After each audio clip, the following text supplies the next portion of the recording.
this is for me, my name is Councillor Sirajul Islam, for me to introduce myself as the Labour mayoral candidate. So I'm grateful to the Bangladesh Press Club, all the journalists, to come for informal discussion.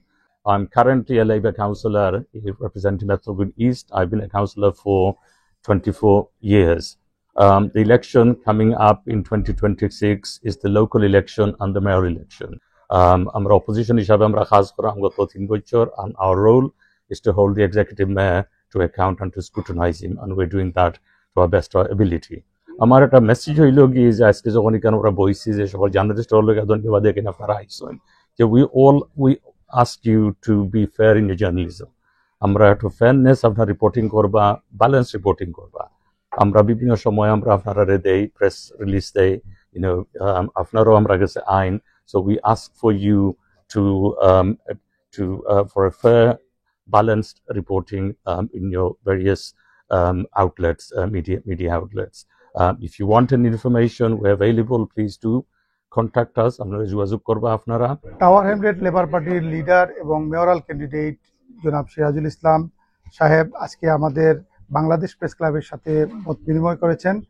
আমাদের ক্লাবের যে সমস্ত সাংবাদিক ভাই বোনেরা রয়েছেন তারা কোনো একটি দলের কোনো একটি ব্যক্তির পক্ষে কাজ করবেন না। আমরা যা সত্য, যা সুন্দর, যা মানবিক, এই সমস্ত বিষয় নিয়ে আমরা কাজ করব। কোনো ব্যক্তির কাছে আমাদের বিবেককে বন্ধক দিব না, এই প্রতিশ্রুতি আমরা ওনাকে দিয়েছি।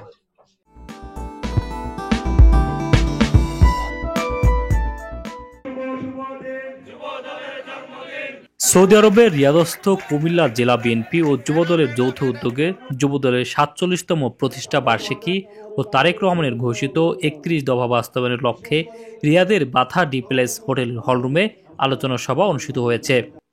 প্রবাসী কুমিল্লা জেলা যুবদলের সভাপতি মোহাম্মদ মহসিন আলম শান্তের সভাপতিত্বে সাধারণ সম্পাদক অলি আহমদ ও মোহাম্মদ কাউসার আলমের যৌথ সঞ্চালনায় অনুষ্ঠানে প্রধান অতিথি হিসেবে উপস্থিত ছিলেন প্রবাসী কুমিল্লা জেলা বিএনপির সভাপতি সৈয়দ কামাল উদ্দিন।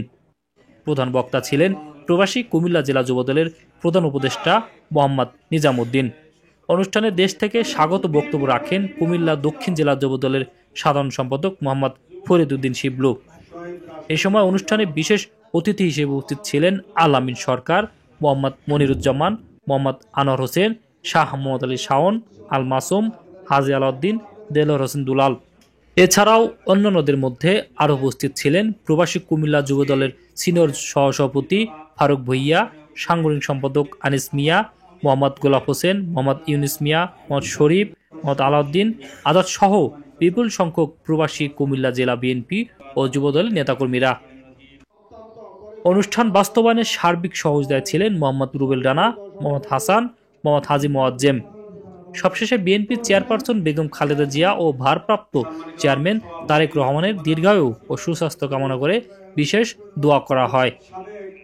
শিহাব শাহিন, চ্যানেল 24, রিয়াদ, সৌদি আরব।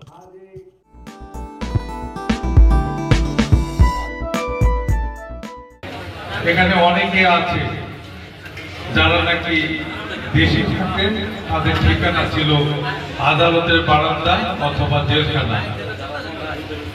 নির্যাতন নিপীড়ন ছিল প্রতিদিনের ঘটনা।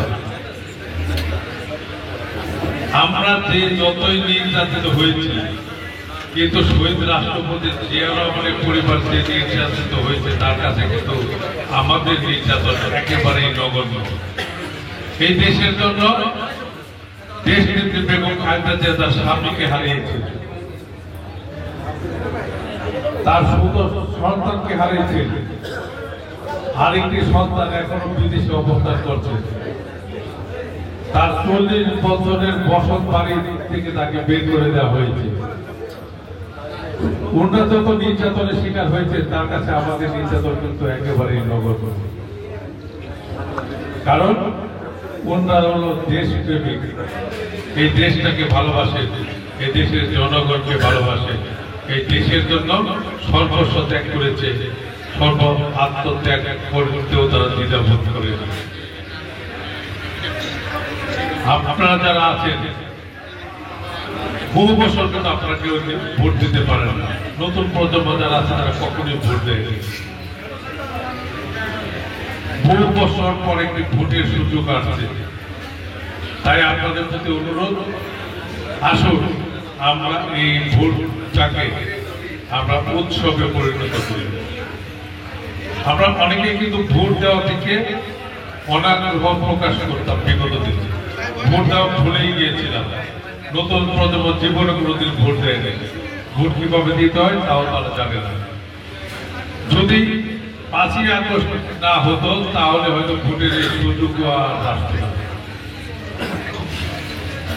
আমাদের অনেকে ঠিকানায় হয়তো জেলখানা অথবা দেশ পাড়ি দিয়ে অন্য দেশে দেশান্তর হওয়া, সেখান থেকে পরম পূর্ণিমার ইচ্ছা আপনাদের সকলের সহযোগিতায় আমরা একটা নতুন দেশের স্বপ্ন দেখছি।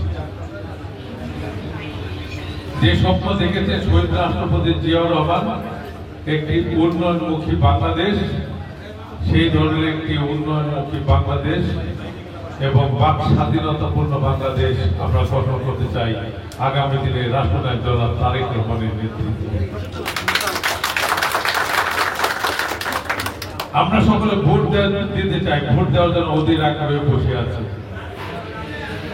জনাব তারেক রহমান সাহেব বলেছেন, আমরা আন্দোলন করেছি বিএনপিকে ক্ষমতায় আনার জন্য নয়, বরঞ্চ মানুষের ভোট অধিকার ফিরিয়ে দেওয়ার জন্য, মানুষের গণতন্ত্র ফিরিয়ে দেওয়ার জন্য, সাংবাদিক ভাইরা যেন ঠিক মতো নিজের ভাষাটা নিজে লিখতে পারে, সেই সাংবাদিক ভাইদের স্বাধীনতা ফিরিয়ে দেওয়ার জন্য। সামনের যে নির্বাচন, এই নির্বাচনে আপনাদের যদি মনে হয় বিএনপিকে ভোট দিলে দেশ উন্নয়ন হবে, দেশের অগ্রগতি অনেক এগিয়ে যাবে, তাহলে আপনারা প্রত্যেকে যারা এখানে উপস্থিত আছেন, আপনারা প্রত্যেকেই দেশে যাওয়ার চেষ্টা করবেন নির্বাচনে। যারা যেতে পারবেন না তারা তাদের পরিবারকে, তার প্রতিবেশীকে আজ থেকেই বলবেন যে উন্নয়নের প্রতীক ধানের শীষ, এই ধানের শীষ প্রতীকে যেন সকলেই তার মতামতটি সুস্পষ্ট করেন, অর্থাৎ ধানের শীষ মার্কায় ভোট দেওয়ার জন্য নিজে দিবেন এবং অন্যদেরকে উৎসাহিত করবেন। যারা যাবেন না তাদের জন্য বিদেশ থেকে ভোটের ব্যবস্থা হচ্ছে, আপনারা নিজেরা ঐক্যবদ্ধ হয়ে টিম করে সকলে যেন ভোট দিতে পারে, সেই ব্যবস্থাটা আপনারা যা যা দেশ থেকে করতে পারবেন, যে যে দেশে অবস্থান করছে। তাই আপনাদের কাছে অনুরোধ থাকবে, আসুন আমরা সকলে মিলে একটি সোনার বাংলাদেশ গড়ি।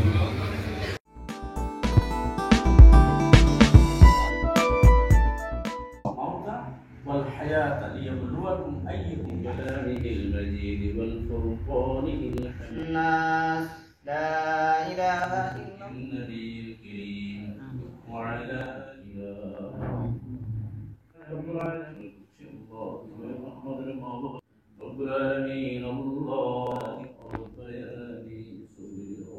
يلني مسني الضر وأنت عشيق رب العالمين سبحانك ولم يكن له অসুস্থ, ওনার ব্রেন স্ট্রোক করে ওনার একটা পা সমস্যা হয়ে গেছে, উনি সাঙ্কামুঙ্গা হসপিটালে আছে।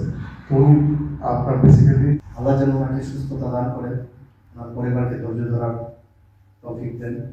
এই জন্য আর নতুন যে কথাগুলো বললো সব থেকে খারাপ লাগে, সকালে উনি বাংলাদেশ প্রবাসী কল্যাণ পরিষদ ইটালির সিনিয়র সহসভাপতি আসাদুর রহমান হান্নান, আসলে রুম কমিটির একজন বিশিষ্ট ব্যক্তিত্ব।